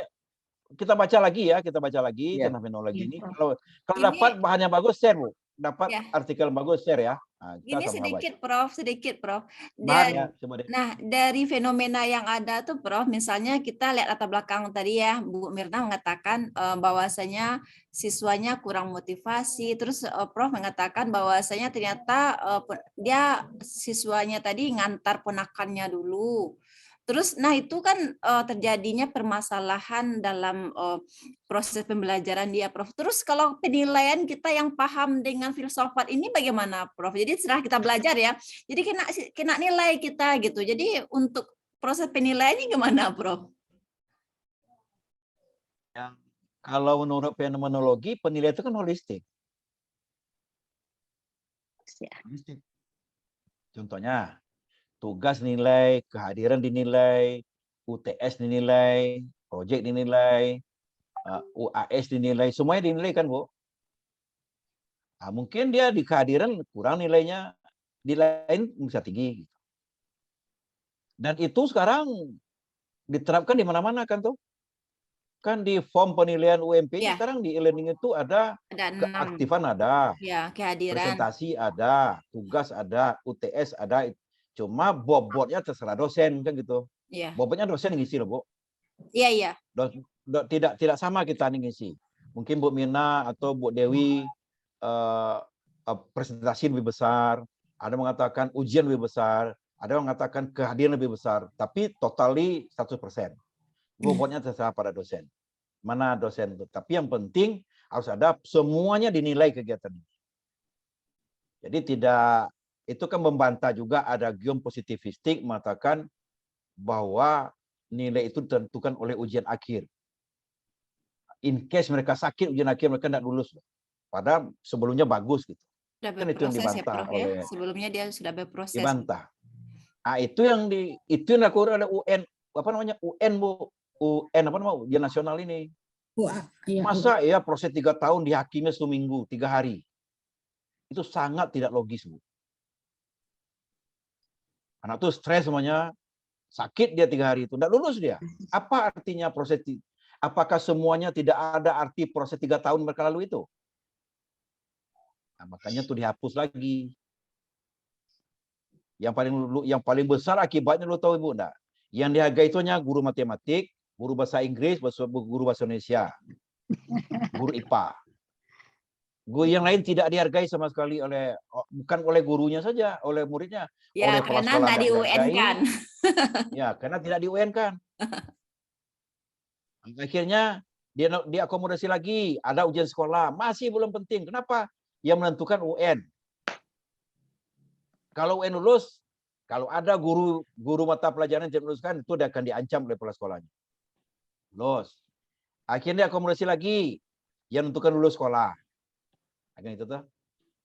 Jadi memang fenomena itu, Bu. Fenomena sekali ini seperti itu. Dan semua orang berargumen ada benarnya. Pak Yusuf Kalla mengatakan UN ini meningkatkan daya saing, betul juga. Gitu kan? Kenapa? Karena kalau standar itu tidak kita ukur, kita tidak pernah maju, betul. Tapi menghakimi siswa 3 hari saja untuk lulus 3 tahun, itu sangat tidak adil. Kita benar juga. Yang mana yang mau diikuti? Yang baiknya kedua-duanya. Makanya berlaku sekarang mixed method.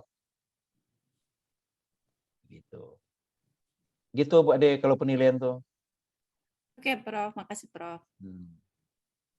Jadi apa-apa ibu-ibu, makanya saya minta betul jangan ada yang tidak upload tugas itu. Itu kan saya baca loh Bu. Biasanya sebulan setelah ujian semester sebelum entry nilai itu, saya baca semua dari awal per orang. Karena itu ditangkap oleh saya mengupload jawab BK. Saya sudah 3 kali loh nangkap, 3 nih mengupload mulai jawaban lain. Aduh itu sebenarnya kalau berburuk sangka saya, itu betul-betul ingin nipu dosen sebenarnya. Kalau saya orangnya Bu, sangat menghargai karya sendiri daripada mencontek, tapi bagus saya tidak suka. Saya akan menghargai dia buat tapi jelek. Saya lebih menghargai itu daripada dia dibuatkan orang tapi bagus, tidak harga. Saya tidak hargai. Oke, sudah habis waktunya. Jam berapa nih? Sampai berapa, Bu Ade? Bu Ade? 10.30, Prof. 10.30. Bisa dah? Oke ya, kita sama-sama mencari referensi, kita belajar lagi. Kapan perlu kalau ada mengerti, minggu depan kita diskusikan lagi sebelum masuk materi baru. Minggu depan apa lagi Pak Daniel materinya?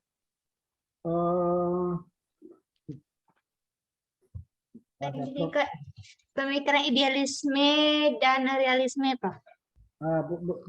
Bu Fitri. Ya. Idealisme dan realisme. Realisme. Ya. Wah, itu enak diskusinya itu. Iya, Prof. Idealisme, realisme. Ada yang ideal, ada yang real. Gimana memandangnya tuh? Idealnya harus begini-begini. Realitanya yang temukan begini. Tidak begini. Gitu. Tapi saya bisa dapat saudara itu. Oh, dia panjang dalilnya nanti. Siapa presentasi nanti? Presentasi siapa? Bu Fitri. Bapak Ardi, Ibu Mirna, Ibu Ramadhani, Prof. Itu bagus-bagus tuh. Matematisian idealisme atau realisme tuh? Keduanya, Prof. Saya nggak tahu lah. Itu orang matematika tahu. Oke lah. Tapi jangan lupa nanti ya, seperti tanyanya Bu Dewi tadi. Selalu kita lihat kontribusi terhadap pendidikan itu apa. Jangan kita tidak belajar filosofis, tapi filosofis for education. To improve education lah, to building education. Mengembangkan ilmu pendidikan kita. Baik, Bapak Ibu, kita tutup. Wabillahi taufiq wal hidayah. Assalamualaikum warahmatullahi wabarakatuh. Saya kembali kepada Bu Ade. Oke, terima kasih Prof. Waalaikumsalam warahmatullahi wabarakatuh. Terima kasih Prof atas pencerahannya. Mudah-mudahan ilmunya bermanfaat bagi kita semua dan sekali lagi kita di sini belajar supaya kita paham bagaimana kita memperlakukan manusia dan itu adalah objek yang akan kita lakukan terus bahwasanya manusia yang kita hadapi. Terima kasih banyak Prof dan kita akhiri dengan kata-kata wabillahi taufiq wal hidayah. Wassalamualaikum warahmatullahi wabarakatuh. Waalaikumsalam warahmatullahi wabarakatuh. Izin ya. Terima kasih, Prof.